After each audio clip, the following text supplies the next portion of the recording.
नमस्कार दोस्तों, राधे राधे। माघ मास की पूर्णिमा की हार्दिक शुभकामनाएं। आज हम माघ मास पूर्णिमा की पौराणिक कथा सुनेंगे। एक नगर में धनेश्वर नामक एक ब्राह्मण रहा करता था। उसकी पत्नी का नाम रूपवती था, जो कि बहुत ही पतिव्रता और सर्वगुण संपन्न थी, लेकिन उन्हें कोई संतान नहीं थी। इसलिए वे दोनों बहुत दुखी रहते थे। एक बार उस नगर में एक महात्मा जी आए। उन्होंने उस नगर के सभी घरों से दान लिया, लेकिन धनेश्वर की पत्नी ने जब उन्हें दान देने को कहा तो उन्होंने उनसे मना कर दिया, जिससे उस ब्राह्मण की पत्नी को बहुत बुरा लगा और वह उदास होकर बैठ गई। एक दिन धनेश्वर महात्मा के पास गया और उनसे पूछा कि हे महात्मा, आप नगर के सभी लोगों से दान लेते हैं, लेकिन मेरे घर से दान नहीं लेते। हमसे अगर कोई भूल हो तो। ब्राह्मण दंपति ने उनसे क्षमा याचना करते हुए कहा। इस पर महात्मा ने कहा, नहीं ब्राह्मण, तुम तो हमेशा मेरी आदर सत्कार करने वाले ब्राह्मण हो, तुमसे तो भूल हो भी नहीं सकता। महात्मा की बात सुनकर धनेश्वर हाथ जोड़कर बोला, हे मुनिवर, फिर आखिर क्या बात है जो आप हमारे घर से दान नहीं लेते? इस पर महात्मा बोले कि तुम्हारी कोई संतान नहीं है। जो दंपति निसंतान हो उसके हाथ से भिक्षा कैसे ग्रहण कर सकता हूँ?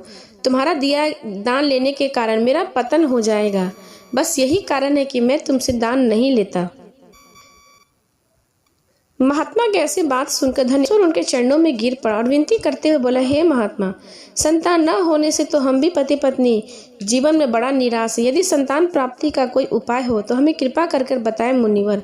ब्राह्मण को दुखी देखकर महात्मा बोले, हे ब्राह्मण, तुम 16 दिनों तक यथापूर्वक काली माता की पूजा करो, उन्हें प्रसन्न करो, तो उनकी कृपा से तुम्हें अवश्य संतान होगा।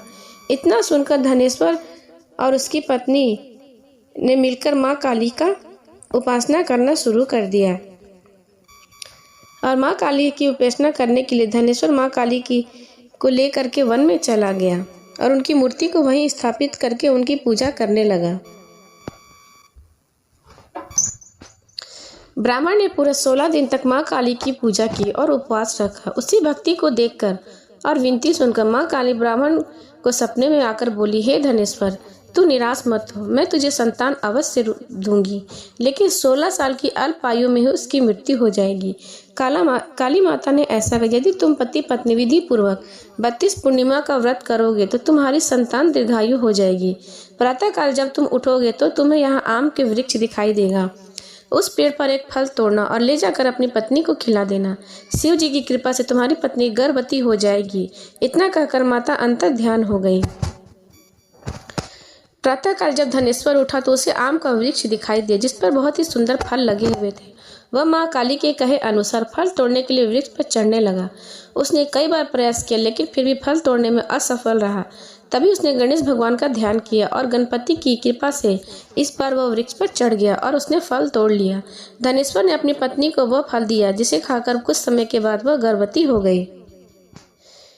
ब्राह्मण दंपति माँ काली के निर्देश के अनुसार हर पूर्णिमा पर दीप जलाते। कुछ दिन बाद भगवान शिव की कृपा से ब्राह्मण की पत्नी को एक सुंदर बेटे का जन्म हुआ, जिसका नाम उसने देवीदास रखा। जब पुत्र 16 वर्ष का होने को हुआ तो माता पिता को चिंता होने लगी कि इस बार उसकी मृत्यु हो जाएगी।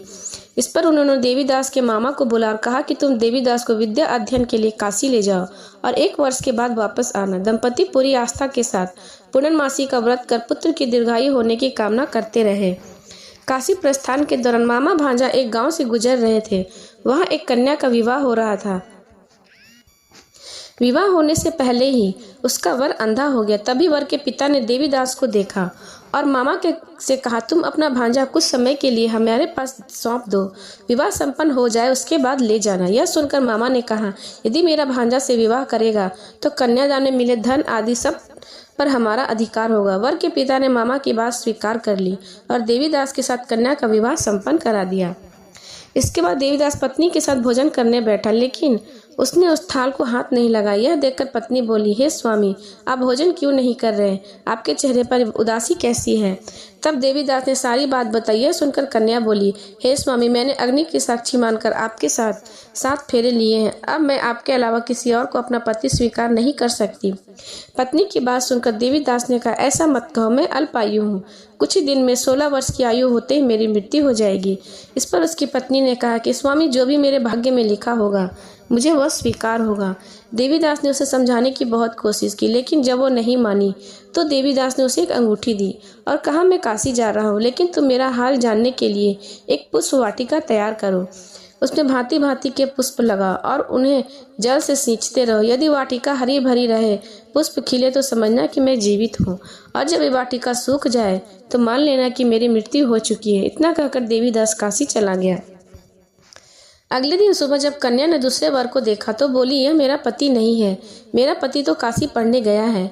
यदि इसके साथ मेरा विवाह हुआ है तो बताया कि रातें मेरे और इसके बीच क्या बातें हुई थी और इसने मुझे क्या दिया था। यह सुनकर वर बोला, मुझे कुछ नहीं पता, और पिता और पुत्र वहां से वापस चले गए। उधर एक दिन प्रातःकाल एक सर्प देवीदास को डसने के लिए आया, लेकिन उसके माता पिता द्वारा किए जाने वाले पूर्णिमा व्रत के प्रभाव के कारण वह उसे डस नहीं पाया। इसके बाद काल वहां स्वयं आए और उसके शरीर से प्राण निकालने लगे। देवीदास बेहोश होकर गिर पड़ा। तभी वहां माता पार्वती और शिव जी आए। देवीदास को बेहोश देखकर देवी पार्वती बोली, हे स्वामी, देवीदास के माता पिता ने 32 पूर्णिमा का व्रत रखा है, उसके फल स्वरूप कृपा आप इसे जीवन दान दें। माता पार्वती की बात सुनकर भगवान शिव ने देवीदास को पुनः जीवित कर दिया। इधर देवीदास की पत्नी ने देखा कि पुष्प वाटिका में एक भी पुष्प नहीं रहा। वो जान गई कि उसके पति की मृत्यु हो चुकी है और वह रोने लगी। तभी उसने देखा कि वाटिका फिर से हरी भरी हो गई। यह देखकर वह प्रसन्न हो गई। उसे पता चल गया कि देवीदास को प्राणदान मिल चुका है। जैसे ही देवीदास 16 वर्ष का हुआ, मामा और भांजा काशी से वापस चल पड़े। रास्ते में जब वो कन्या के घर गए तो उसने देवीदास को पहचान लिया और प्रसन्न हुई। धनेश्वर और उसकी पत्नी भी पुत्र को जीवित पाकर हर्ष से भर गए। धनेश्वर और उसकी पत्नी ने अपने पुत्र और पुत्रवधू का बहुत अच्छे से स्वागत किया और वो फिर खुशी खुशी रहने लगे। 32 पूर्णिमाओं के व्रत के प्रभाव से धनेश्वर को पुत्र को दीर्घायु होने का वरदान मिला। इस तरह से जो भी मनुष्य 32 पूर्णिमा का व्रत करता है उसके पुत्र दीर्घायु होती है और उसे सौभाग्यवती होने का आशीर्वाद प्राप्त होता है। प्रेम से बोले शंकर भगवान की जय, माता पार्वती की जय।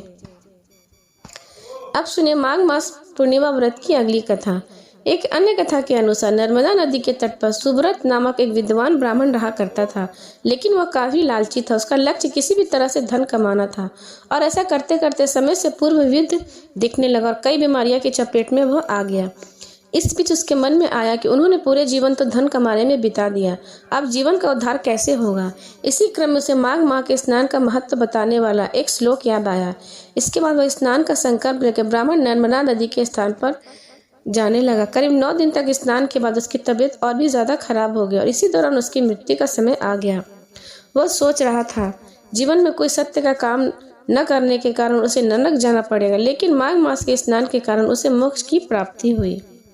जो व्यक्ति श्रद्धा पूर्वक पूर्णिमा का व्रत रखती है और कथा सुनती, उन्हें संतान का सुख मिलता और शरीर मनोकामनाएं भी पूर्ण होती हैं।